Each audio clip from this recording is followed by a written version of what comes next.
সকাল বেলার ধনী রে তুই ফকির সন্ধ্যাবেলা, সন্ধ্যাবেলার ধনী রে তুই ফকির সন্ধ্যাবেলা।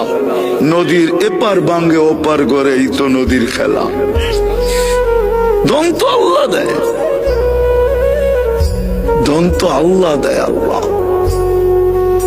যাক, যেটা বুঝাইতেছিলাম, যেটা বুঝাইতেছিলাম, চোখের পানি 24 ঘন্টায় থামে নাই যতদিন জীবিত ছিল আমাদের জন্য। জিবরিল মিকাইল জিজ্ঞাসা করছে, মা জালা আরাকা তাবকি, যখনই দেখি কাঁদেন কেন? বসে উম্মতের জন্য চোখের পানি থামে না। আজকে ওই উম্মত নবীর আদর্শ মানে না, ওই যুবক মানে না, ওই নারী মানে না, ওই পুরুষ মানে না। যারা সবচেয়ে বেশি আলোকিত তারাও মানে না, শিক্ষিত লোকগুলা মানে না। এরা বলে আলোকিত।